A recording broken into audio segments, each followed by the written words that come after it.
हरे कृष्णा। तो पितृपक्ष शुरू होने वाला है। सब लोग को बहुत कंफ्यूजन रहता है पितृपक्ष में क्या करें ना करें। हम भक्त लोग हैं या दीक्षित भक्त हैं, हम लोग क्या करें। सब लोग करते हैं, हमारे परिवार में ऐसा इतने दिन से होता आ रहा है, तो हम लोग क्या करें। तो बहुत कंफ्यूजन है। और मैं जितना तक देखा हूँ, ये सब जो कंफ्यूजन बातें चलता है मैक्सिमम कर्मकांडीय ब्राह्मण या परिवार में जैसा होता आ रहा है, जिसका कोई आधार नहीं है या शास्त्रीय कोई प्रमाण नहीं है, करते आ रहे हैं, कर रहे हैं। हाँ, लेकिन कुछ कुछ भक्त लोग उत्साही होते हैं जानने के लिए कि क्या करें प्रभु जी।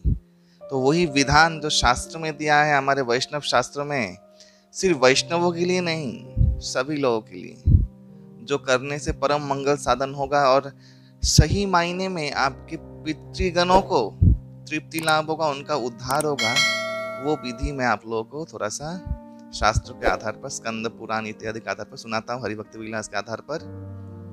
तो श्राद्ध, ये पितृपक्ष, ये भाद्र भागवत पूर्णिमा से लेकर अमावस्या महालया तक जो एक पक्ष कृष्ण पक्ष होता है, उसे बोलते हैं पितृपक्ष। जनरली ऐसे शास्त्रों में दिया गया है कि पितृलोक से पितृगण या प्रेतगण जो भी अतृप्त हैं, वो लोग अपने स्वजनों के पास आते हैं तिलांजलि ग्रहण करने के लिए या पिंड ग्रहण करने के लिए। तो अगर वो उन लोग को नहीं दिया जाता तो वो लोग श्राप आदि इत्यादि देते हैं और इससे अमंगल होता है। लोग डरते हैं बहुत। बहुत लोग हैं हमारे सनातन धर्म में, वे लोग भय युक्त होकर ये सब क्रियाएं करते हैं, लेकिन एक्चुअली इसका वो तत्व नहीं है कि हम लोग भय युक्त होकर ये सब करें। नहीं, हम लोग खुद भी निष्ठावान रहे भगवान के प्रति और विश्वास रहे कि भगवान की कृपा से सब कुछ संभव हो सकता है। जो असंभव, जो अघटित है, वो घटित हो सकता है। और ये पितृगण कौन थे? हमारे स्वजन हम लोग ही हैं जो बनेंगे। वैष्णव लोग नहीं बनते हैं, लेकिन फिर भी जो लोग हैं वही लोग ही पितृगण बनते हैं। लेकिन एक भक्त होने के नाते हम लोगों का परम कर्तव्य है कि हम लोग इनका उद्धार का मार्ग सोचें। और यही मैंने पढ़ते पढ़ते एक चीज देखा है, श्लोक श्राद्ध का अर्थ क्या है वो पहले जानिए। श्रद्ध सत्यं दधाति जया सा श्रद्धा, श्रद्धया क्रियते जत श्राद्धम। ये शास्त्र में दिया गया है। श्रद्ध शब्द सत्य वस्तु को निर्देश करता है, जो कर्म अनुष्ठान द्वारा नित्य वस्तु लाभ होता है। नित्य वस्तु, हाँ,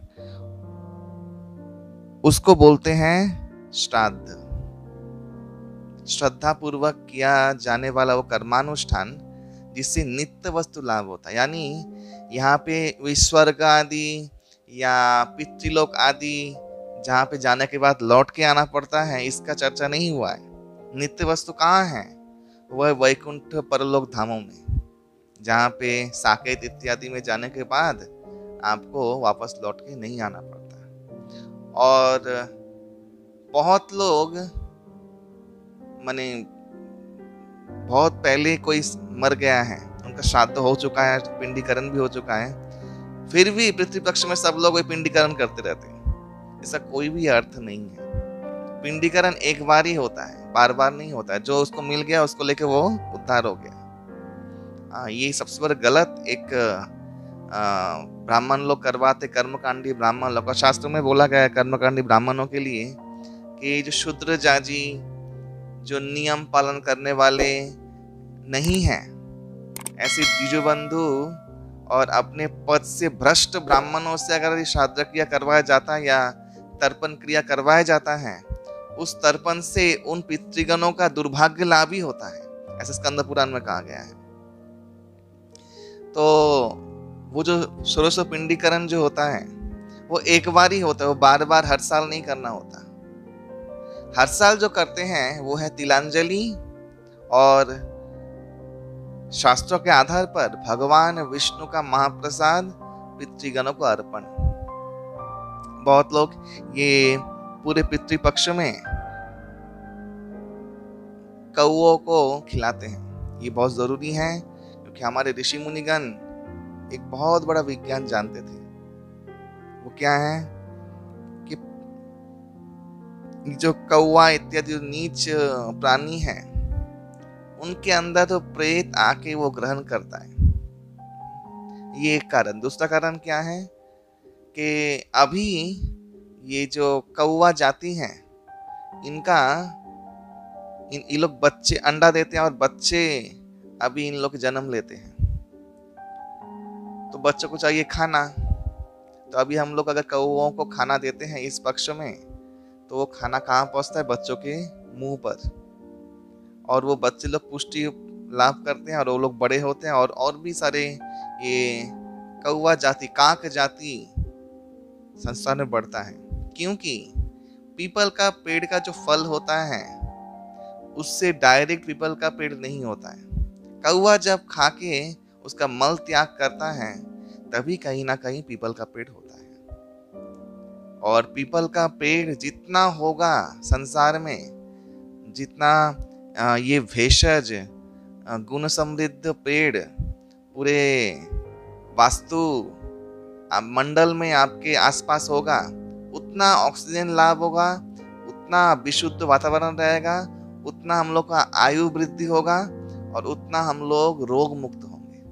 ये था कारण कौओं को खिलाने का। ये दूसरा वैज्ञानिक कारण है। तो ये पूरा विज्ञान है, लेकिन हम लोगों को और क्या करना चाहिए जो सरल भी हो, जो आप विश्वास के साथ कर सके और जिसमें आपकी पितृ का उद्धार हो। तो हम लोग शास्त्रों से सुन लेते हैं क्या करना पड़ता है। आप लोग जानते हैं जो षोडश पिंडीकरण देते हैं, पिंड बनाते हैं चावल से, उसमें दाल होना चाहिए, उसमें मधु होना चाहिए, शर्करा होना चाहिए, ऐसे बहुत घी और ये सब मिला के, तिल इत्यादि मिला के वो लोग पिंड बनाते हैं। ये पिंड किसको अर्पण होता है? ये सारा पिंड अर्पण होता है भगवान विष्णु को। और वो महाप्रसाद देकर इस षोडश पिंडीकरण, नाम तो षोडश पिंडीकरण यानी 16 पिंडी लगते, एक्चुअली उनमें 19 पिंडी होता है। और इतना सुंदर वर्णन है शास्त्रों में कि जितने भी पूर्व आपके परिवार में या आपके स्वजनों में या आपके दोस्तों में या आपके गांव में कोई अतृप्त आत्मा जो मर चुका हो, जिसको पिंडी लाभ ना हुआ हो, उसके लिए भी पिंडीकरण का व्यवस्था किया गया है। ये हम लोग का सनातन धर्म का गरिमा है कि हम लोग कितना सोचते हैं सब लोगों के लिए, सबके लोगों के उद्धार के लिए। ये हमारा शास्त्र है कि हम लोग हमेशा सिर्फ अपने उद्धार के लिए नहीं सोचते। हमारा शास्त्र सिखाता है सब लोगों का उद्धार हो, सर्वे भवन्तु सुखिनः, ये हम लोग का प्रिंसिपल है। तो ये पिंडीकरण विधि जो है वो भगवान विष्णु के महाप्रसाद केंद्रित विधि है, ऐसा शास्त्रों में भी वर्णन किया गया है। विष्णु धर्मोत्तर में क्या कहा गया है सुनिए। हरिशेषं हविर्ददात् पितॄणाम अक्षयं भवेत्, न पुनः पितृ शेषन्तु हरे ब्रह्मादि सद्गुरो।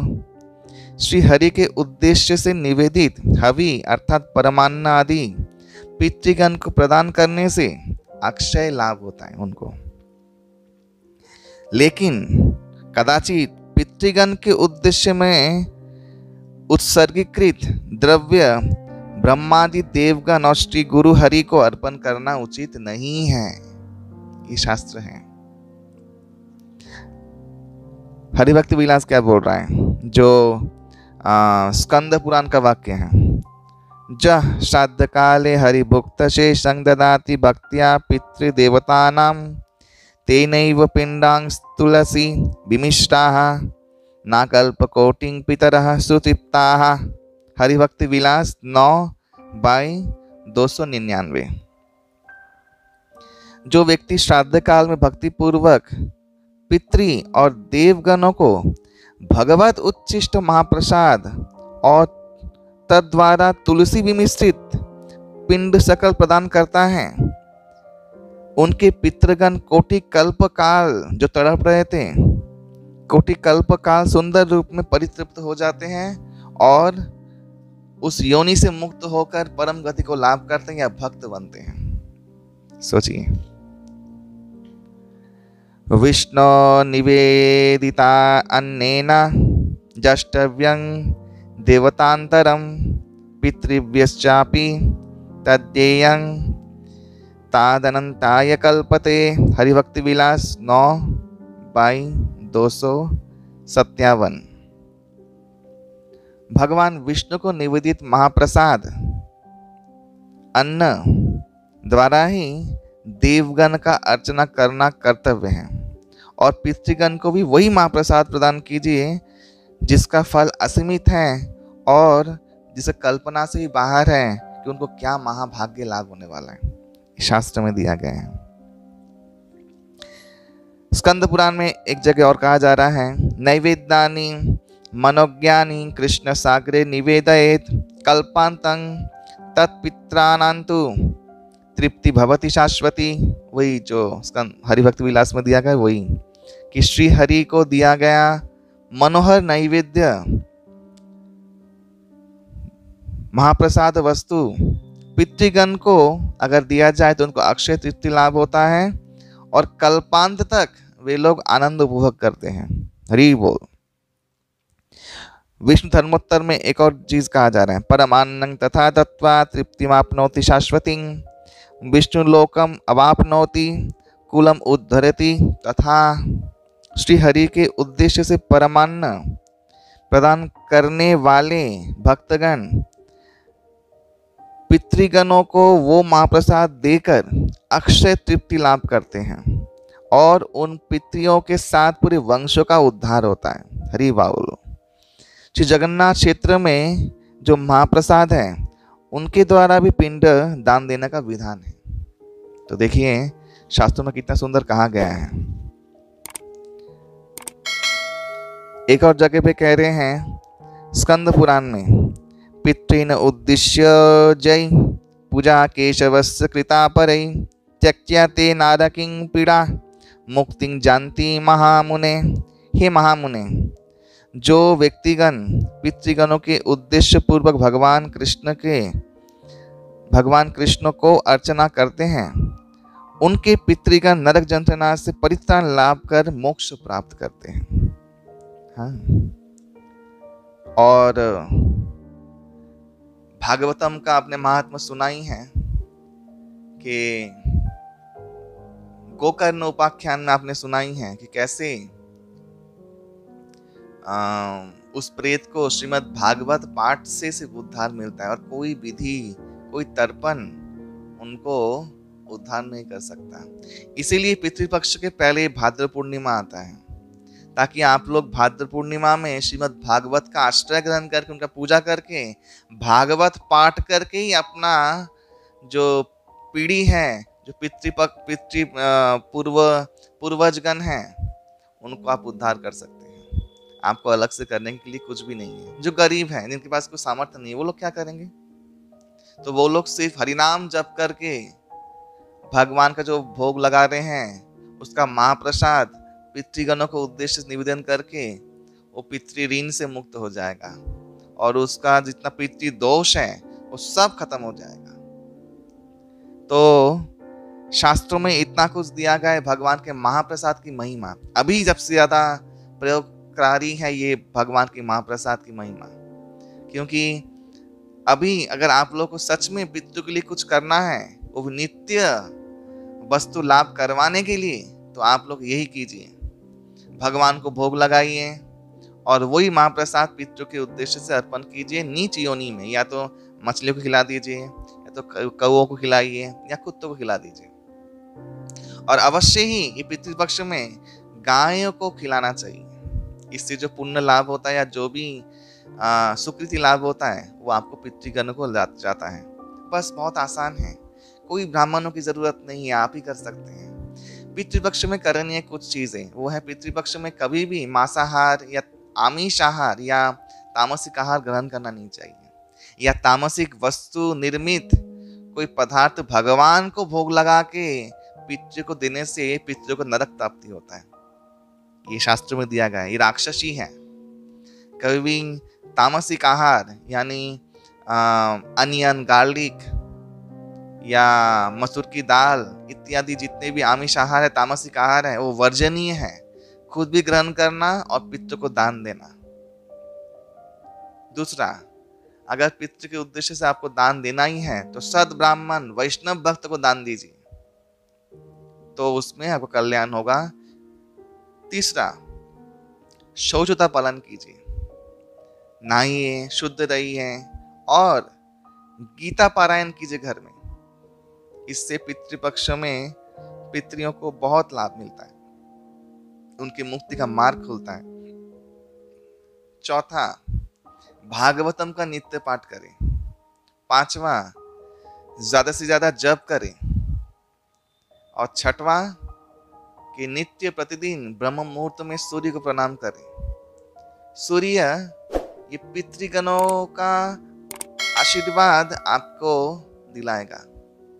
तो सूर्य ब्रह्म मुहूर्त में दर्शन करके प्रणाम करने से पितृगणों का आशीर्वाद लाभ होता है और पितृगण भी तृप्त होते हैं। ये कुछ विधि जो शास्त्र में बहुत सिंपल दिया गया है, ये हम लोग सब लोग कर सकते हैं। इतना कंफ्यूज होने की कोई जरूरत नहीं है। और लॉजिकली सब कुछ समझिए, लॉजिकली सब कुछ कीजिए।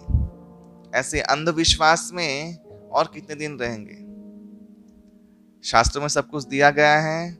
हम लोग हैं आप लोग को हेल्प करने के लिए। ये हेल्प आप लोग ग्रहण कीजिए, आपके जीवन को सुखी बनाइए। और जो तिलांजलि देना चाहता है तो वो महालया के दिन तिलांजलि दे सकता है। उसका विधि है, वो हम लोग फिर कभी चर्चा करेंगे। बहुत बहुत धन्यवाद। हरे कृष्णा।